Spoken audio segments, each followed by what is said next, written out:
यूँ तो दुनिया में कई भूतिया जगह हैं, लेकिन आज हम जिस जगह के बारे में आपको बताने वाले हैं उसे दुनिया की तीसरी सबसे भूतिया जगह माना जाता है। और यदि भूतिया घटनाओं की बात की जाए तो यह पहले नंबर पर आता है। आखिर ऐसी कौन सी वजह है जिसकी वजह से यह दुनिया की तीसरी सबसे भूतिया जगह है, और ऐसी कौन सी घटनाएं होती हैं जिसकी वजह से यह भूतिया घटनाओं के मामले में पहले नंबर पर आता है। एक ऐसा द्वीप जहां लोग सिर्फ मरने के लिए जाते हैं। लंबे समय से पोवेगलिया द्वीप के बारे में वेनिस के ज़्यादातर लोग यही कहते आए हैं। पोवेगलिया द्वीप उत्तरी इटली क्षेत्र में वेनिस और लिडो के बीच स्थित है। द्वीप के बारे में पहला दर्ज इतिहास 421 ईस्वी से भी पहले का है, और आज तक इसके बारे में हम जो भी जानते हैं, जो बताया गया और द्वीप को लेकर जो भी शोध हुए, सभी एक डरावनी कहानी से भरे हुए हैं। पोवेगलिया द्वीप अब किसी भी पर्यटक, चाहे वह विदेशी हो या स्थानीय, हमेशा के लिए बंद कर दिया गया है। पोवेगलिया द्वीप को दुनिया की सबसे भूतिया जगहों में से एक माना जाता है। यही वजह है कि यह एक निर्जन द्वीप है जो पर्यटकों के लिए स्थायी रूप से बंद है। तो आप देख रहे हैं adventure ice point YouTube channel. ऐसी ही रोचक और अनोखी वीडियोस के लिए इस चैनल को सब्सक्राइब कर सकते हैं।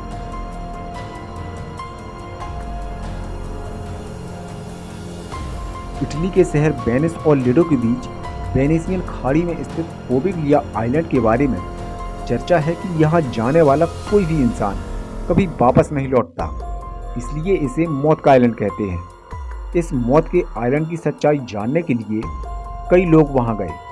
वापस लौटकर इन लोगों ने बताया कि टापू अब स्थापित हो चुका है।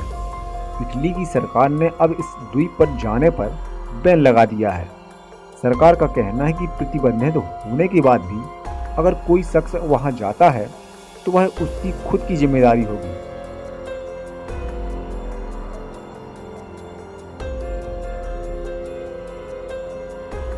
साल 421 ईस्वी में द्वीप पर पहले निवासियों के रूप में बर्बर आक्रमणकारी ने शरण ली।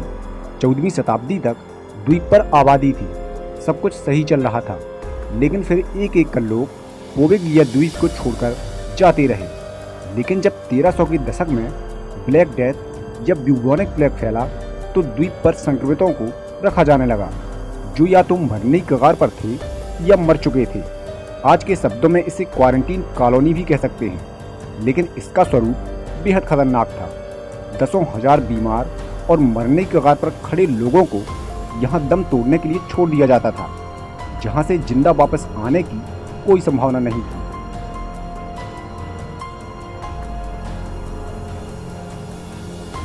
बताया जाता है कि सालों पहले इटली में प्लेग की बीमारी फैल गई थी। सरकार के पास भी इस बीमारी का कोई इलाज नहीं था। बीमारी और न फैले, इसलिए सरकार ने बड़ा फैसला लेते हुए करीब 1,60,000 मरीजों को इस टापू पर लाकर जिंदा जला दिया था। जलाने के बाद सभी के शवों को इसी द्वीप पर दफना दिया गया। इसके बाद से ही आसपास के लोग इस द्वीप को शापित और भूतिया मानते हैं। माना जाता है कि यहाँ मारे गए लोगों की आत्माएं भटकती हैं। इसके अलावा कुछ ने तो अजीबोगरीब आवाज़ें सुनने का दावा किया है। बाद में वहाँ मानसिक रोगों का एक अस्पताल भी बनाया गया था। हालांकि इस अस्पताल को 1960 के दशक में बंद कर दिया गया। इसके बाद से लोग वहाँ नहीं जाते। इटली की सरकार ने इस द्वीप पर पर्यटकों की एंट्री को बैन कर रखा है। इस घटना के बाद काला बुखार नाम की बीमारी फैली, और उस बीमारी के भी लाइलाज होने की वजह से जो मौतें हुई, उन लाशों को भी इस मौत का टापू पर लाकर दफन कर दिया गया। इन घटनाओं के बाद इस टापू के आसपास के लोगों को इस टापू पर अजीबोगरीब आवाज़ों और आत्माओं के होने का आभास हुआ, और इस टापू पर लोगों ने जाना बंद कर दिया।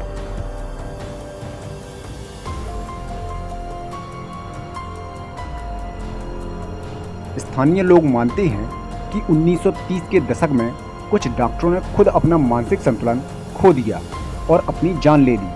कहा जाता है कि अब इस द्वीप पर ब्यूबोनिक प्लेग के दौरान और अस्पताल में मारे गए दिमागी मरीज और डॉक्टरों के भूत रहते हैं। कुछ समय पहले तक सरकार ने इस द्वीप को विकसित करने की कोशिश की, लेकिन द्वीप पर होने वाली अजीबोगरीब घटनाओं के चलते यह भी असफल रहा।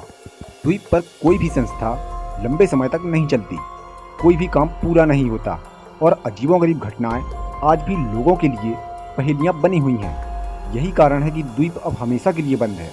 स्थानीय मछुआरे भी इस द्वीप से दूर भागते हैं क्योंकि उनके जाल में इंसानी हड्डियों के अलावा कुछ नहीं फंसता।